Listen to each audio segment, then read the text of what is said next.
Let's look at the answers to voice of the customer and to exercise number 2. The answer to question number 1 is D. It's obvious you're talking to the person. Why wouldn't you ask them for more detail? It's the easiest way to get the answer.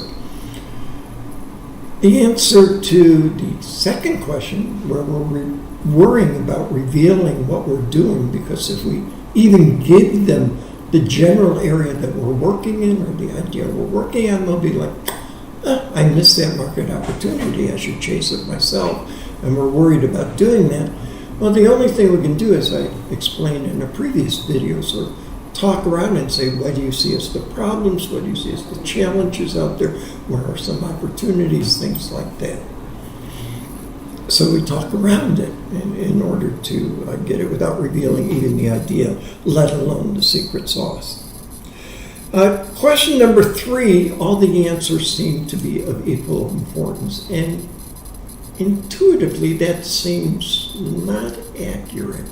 Because if you think about it, you're going out to dinner and they say, what's important in choosing a restaurant? Well, some things are more important than other things. Or if you're buying a computer, some things are going to be more important than other things. They're not all equally important. And so it appears that this is not the case, and so you have to go back and check. It may be, but if it seems odd, you want to go back and check to make sure you didn't miss a nuance or something like that. Question number 4, as was discussed in the last video, deals with, they give you a formula or a way of calculating it. Is that enough? Well, obviously, if you can do the calculation, it's enough. You don't want to be rude and tell somebody you're lazy, or anything like that. They're going to think you're a jerk.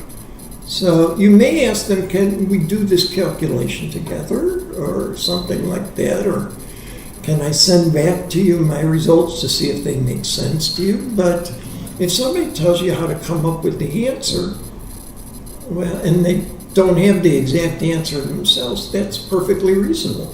So, for example, if I say to you, how many horsepower are in the car that you're driving today? You may not know, but if I know what car you have, I can Google it and figure out what the right horsepower is. When we go to the 5th question, which is doing the interview, and the question is, should you read the interview questions to them precisely? Just read the question out, wait for their answer. And the answer to this is clearly no. If you had read the Whitebow material on how to conduct semi-structured interviews, you would know that they're discussions, and you're just not reading questions like it's some kind of formal interview. Besides, you don't have an end large enough to do anything statistically valid, so who cares? So this is what's going on in question number 5. In question number 6, this is kind of similar again because to a previous question, because we're asking information and we're seeing that it's exactly the same as something we wrote in another interview. So that seems odd. And so we're taking a look at it and realizing that it's strange because not everybody says the same thing usually. So we have to sort of think about what's going on here and see if we made a mistake someplace. Question number 7 deals with a similar issue, which is all the rankings are all the same. And the issue here, again, is, no, that seems odd. One of the problems is people have different scales. So if I say, what's important to you on a scale of 1 to 3, and somebody says a 3, and the next person says, oh, that's probably a 3 also, but if you think about your whole discussion, their 3 is the equivalent of a 2 for somebody else. So you have to keep this in mind when you're ranking things and you're going to put numbers on. You're quantifying even on this kind of a scale answers that were qualitative answers. And so you're quantifying on more or less, but nonetheless, everybody's more or less is not the same. And question number 8, it's B. The problem with B is that it's just cost. We don't know what cost means. Is this purchase price? Is it life cycle price? Is it changeover in purchase price? So unless we're clear about what they mean, this number is not particularly useful. When we go to number 9, the answer is also B. When we get these answers in our Voice of the Customer interview, these are a starting point.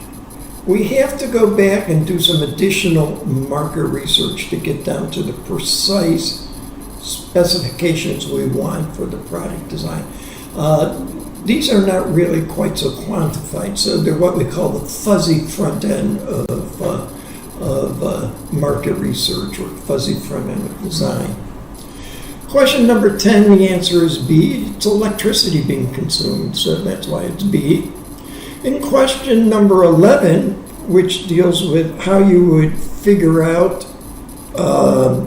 what the most useful specifications for operator finds easy to use would be, the easiest thing to do is to talk to the operators themselves. The worst thing you can do is talk to a research scientist who's not actively consulting with the industry or something, has a lot of contact with people out there, but is just doing a research project because they think it's interesting, because they really have no good feel for what's going on in the marketplace. They're just doing research, and there's nothing wrong with that, and that's where a lot of creative, clever things come from, but you're trying to introduce something 2 years from now, not 5, 10 years out, so wrong kind of people to be talking to. And finally, the last question, question number 12, deals with what's the useful life, and you're trying to pin down what the useful life is.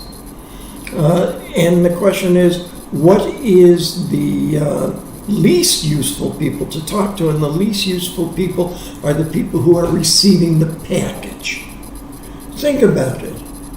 You're getting food delivery. Are you going to know what the useful life for the moped that delivers food or the bicycle should be?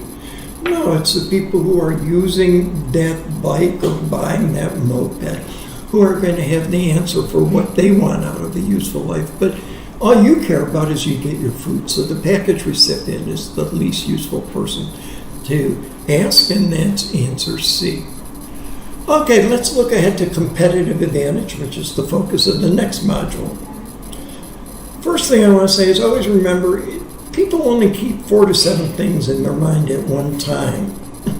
So you don't want to have so many things involved in competitive advantage that you can't really hone down on the important things, because all things don't have equal weight. So you want to think about what's really important here.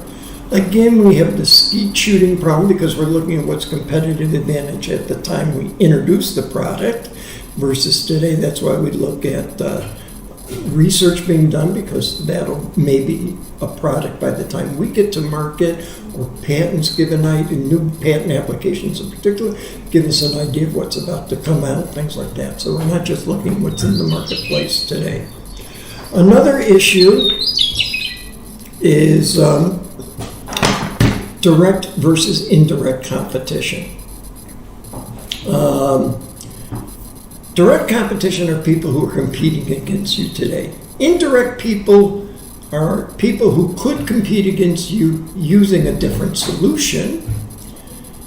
And sometimes there are people who have somewhat similar solutions applied to a different area, so they are potential future direct competition. So if I am making a delivery system that's used from a helicopter that I can shove into the upper floors of the building under the where the floors are already there, and deliver the supplies onto an upper floor of a building as I'm building that building, I'm bringing in the windows or whatever. That could be adapted to my drone pretty easily. It's the same thing, so I'm just miniaturizing it. So that's potential future competition. That may be a direct competition. When I am assessing potential competitors, always look at the original sources that explain the product or service or the R&D project. You don't want to just rely on a synopsis that you see someplace. So if I'm looking at a patent, I don't only want to read a summary of a patent, I want to read the patent and see what's going on. Be aware that you're not going to find all potential competition. There are unpublished patent applications, so you're not seeing that application yet. R&D may not be disclosed until a patent is filed, or for competitive reasons. People may not be talking about what they're doing. And then, of course, there's always trade secrets. So you can't assume that you can find on the web everything that you need to know. And it's a competitive advantage, just like, in a sense, voice of the customer. It's always your best guess at that moment. And another thing to think about is don't think that you have the correct answer in answering the questions unless you have read all the material that is available to you, or rather that you're reading all the material that we're asking you to read, the backgrounder sections, any links that we've asked you to open and read the links on. Make sure you look at the WIPO material and their spreadsheets and the sample spreadsheets that we have for you here. So look at all that stuff, think about it as we talked about earlier.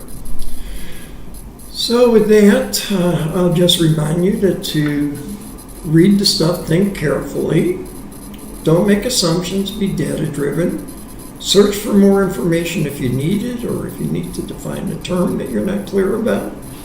Then think about it all one more time before you answer the questions. Good luck.